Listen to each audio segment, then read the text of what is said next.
शराब या कोई मादक पदार्थ पीने के बाद आदमी बेहोशी की अवस्था में चला जाता है।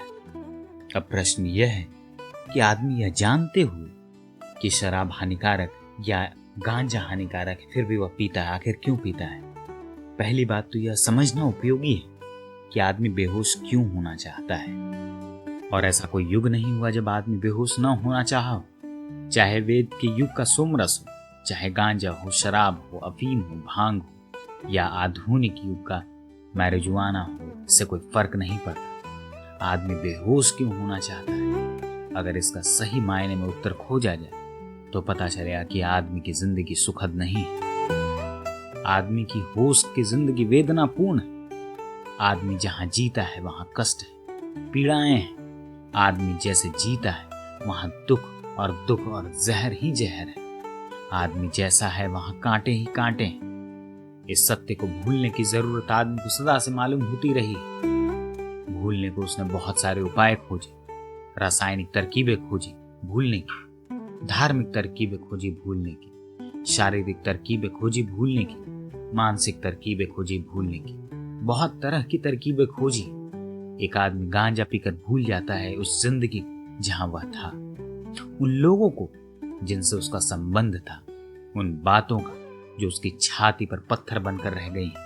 शराब पीकर भूल जाता है उस पुस्तक को, व्यापार को, दुकान को, बाजार को, क्योंकि ये सब मिलकर के उसके प्राणों में तीर की तरह छिदे पड़े हैं। अफीम खाकर भूल जाता है उस पत्नी को जिसके साथ सोचा था कि एक स्वर्ग बन जाएगा लेकिन नरक बन गया। लोग रासायनिक नशा कर रहे हैं, रासायनिक मादक पदार्थ ले रहे हैं जिसमें वह अपने आप को भुला सके। थोड़ी देर के लिए तो वह खुद को भूल जाता है, फिर वापस उसी दुख में, उसी वेदना और उसी पीड़ा को झेल रहा होता है। लेकिन अगर बात करके मादक द्रव्य को बंद कर दिया जाए तो बड़ी मुश्किल हो जाएगी। और जैसे जैसे सभ्यता बढ़ी है वैसे वैसे यह भुलाने की आकांक्षा तीव्र हुई है। हमें अपने पूरे सामाजिक विकास को बहुत दूसरे नजरिए से देखने की जरूरत है। क्या हमने ऐसी दुनिया बनाई है जिसमें कि एक व्यक्ति खुशी से रह सके? हमने इस दुनिया को बहुत सारी चीजों से जोड़ दिया है। जिंदगी में आनंद होना चाहिए, जिंदगी में रस के द्वार खुलें तो दुनिया जब मादकता अपने आप क्षीण हो जाएगी। मैं यह नहीं मानता कि हम मादक द्रव्य बंद कर दें तो दुनिया में रस और आनंद बढ़ जाएगा। हाँ, इतना हो सकता है कि शराब न मिले तो लोग स्पिरिट की बोतलें पीकर मर जाएं।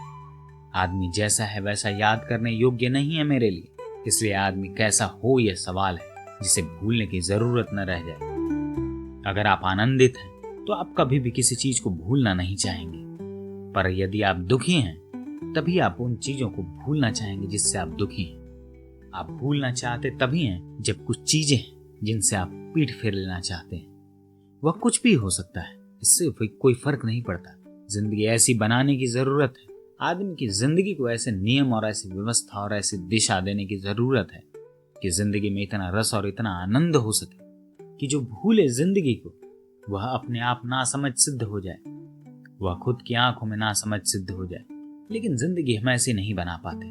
उल्टे हम जिंदगी में ये भुलाने की जो तरकीबें हैं चाहते हैं कि कोई कानून इन तरकीबों को रोके। कोई कानून इनको नहीं रोक पाएगा, क्योंकि आदमी की जरूरत जैसा आज आदमी है उसकी यह जरूरत है। तब हजारों सालों की शिक्षाएं, हजारों सालों के धर्म गुरुओं के उपदेश का कुछ मतलब नहीं ला पाते। कोई प्रायोजन हल नहीं होता। कुछ लोग चिल्ला चिल्ला कर कहे जा रहे हैं कि पाप है, नरक में चले जाओगे। कुछ लोग पाप के मजे के लिए चले जाते हैं और कुछ नरक की बेफिक्र यात्रा करते रहते हैं। उनके चिल्लाने से कोई फर्क नहीं पड़ता। जरूर आदमी की जरूरत कहीं ज्यादा गहरी है, तभी तो वह नरक के डर से भी भयभीत नहीं होता और पाप से भी भयभीत नहीं होता। और फिर उन धर्मगुरुओं की पूरी बातें सुने तो बड़ी हैरानी हुई। वे धर्मगुरु यहाँ तो कहते हैं कि लोगों से की शराब मत पीना, लेकिन बहिश्त में शराब की चश्मे बहा देते हैं। वे कहते हैं कि बहिश्त में, स्वर्ग में शराब के झरने बह रहे हैं और यहाँ एक चुल्लू शराब के लिए नरक भिजवा देते हैं। तो देवताओं की क्या हालत हुई होगी अब तक, जहाँ शराब के चश्मे बह रहे हैं और उसी स्वर्ग में जाने के लिए एक बेचारा चुल्लू भर शराब छोड़ रहा है। यहाँ वे धर्मगुरु समझा रहे हैं कि स्त्री से बचना, और वे समझा रहे हैं कि स्वर्ग में जो अप्सराएं हैं वे 16 साल से ज्यादा की नहीं होती। उनकी उम्र 16 साल पर रुक जाती और उन्हीं अप्सराओं को पाने के लिए यहाँ स्त्रियों से भागना पड़ेगा, बचना पड़ेगा। वही प्रलोभन जिसे यहाँ रोक रहे हैं, वही प्रलोभन वहां दे रहे हैं जरूर आदमी की जरूरत बहुत गहरी साजिश मालूम पड़ती है। वे तुम्हारे स्वर्ग में भी न जाएंगे अगर वहां शराब के चश्मे न हो। अगर वहां अप्सराएं 16 से ऊपर बढ़ जाती तो वे कहेंगे कि ऐसे स्वर्ग में रहने से तो हम नरक में रहना पसंद करते हैं। धर्मगुरुओं को भी पता है कि आदमी की बुनियादी जरूरतें क्या है, लेकिन उन बुनियादी जरूरतों को समझने की चिंता नहीं है उन्हें। ऐसा लगता है कि आज तक आदमी की बुनियादी जरूरतों को समझने की सहानुभूति ही किसी ने नहीं दिखलाई। आदमी की बड़ी जरूरत तो यह है कि उसकी जिंदगी में आनंद की एक धारा होनी चाहिए, दुख की धारा नहीं।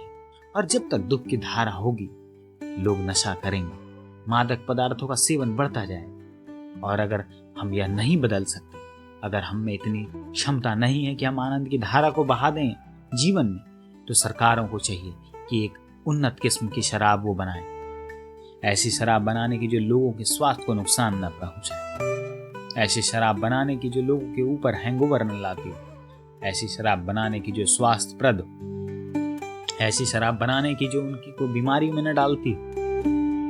और लोग कहते हैं कि ऐसी शराब बनाई नहीं जा सकती। अरे क्यों नहीं बनाई जा सकती? जब आदमी चांद पर पहुंच सकता है तो ये क्या बकवास की बातें हैं कि ऐसी शराब नहीं बनाई जा सकती। आज विज्ञान की इतनी समझ है कि हम इसी तरह की शराब बना सकते हैं। बल्कि सच तो यह है कि इस तरह के मादक द्रव्य खोज लिए गए, लेकिन दुनिया में जिनके पास शराब के व्यापार हैं वे उन द्रव्यों को बाजार में लाने को राजी नहीं है, क्योंकि शराब का व्यापार का क्या होगा, बंद हो जाएगा। और दूसरा डर है धर्मगुरुओं का कि अगर ऐसा कोई नशा निकल जाए जिसमें कोई नुकसान न हो तो फिर हम किस शराब के खिलाफ बात करेंगे, और लोगों को किस शराब के खिलाफ समझाएंगे, और लोगों को किस शराब के खिलाफ व्रत दिलवाएंगे। अनव्रत आंदोलन का क्या होगा, बहुत मुश्किल हो जाएगी। धर्मगुरु भी खिलाफ है कि ऐसी चीजें नहीं खोजी जानी चाहिए। और भी कई कारण हैं। ये जो लोग अपने को भूलना चाहते हैं यही लोग मंदिरों मस्जिदों में भी जाते हैं। ये अपने को भूलने वाले लोग अगर नए ढंग से हुए तो सिनेमा जाते हैं, और अगर जरा ये अपने को भूलने वाले जो लोग नए ढंग के लोग हैं वो सिनेमा जाते हैं, और अगर जरा पुराने ढंग के हुए तो मंदिर और मस्जिद जाते हैं। जो अपने को भूलना चाहता है वह कई तरह की तरकीबें निकालता है, कई तरह की तरकीबें खोजता है। कोई मंदिर जाकर अपने भजन कीर्तन में लीन हो जाता है, कोई ताल मंजीरा बजाने लगता है, और कोई आदमी फिल्म पर चलती हुई तस्वीर देखकर अपने आप को भुला देता है। ये दो ढंग हैं, पुराने और नए। कोई आदमी रामलीला देखकर अपने आप को भुला देता है, तो कोई आदमी जाकर फिल्म दिखाता है। कहानी वही है, वही ट्रायंगल है, वही प्रेम का झगड़ा, वही एक स्त्री दो आदमियों के बीच तनाव, वही फिल्म हो रहा है, वही रामलीला हो रहा है। लेकिन पुराने ढंग का आदमी धार्मिक मालूम पड़ता है और नए ढंग का आदमी अधार्मिक मालूम पड़ता है। दोनों की तलाश एक है, दोनों कहीं जाकर किसी बात में अपने आप को भूल जाना चाहते हैं। अगर विचार पसंद आए हो तो चैनल को सब्सक्राइब करना ना भूलें। धन्यवाद।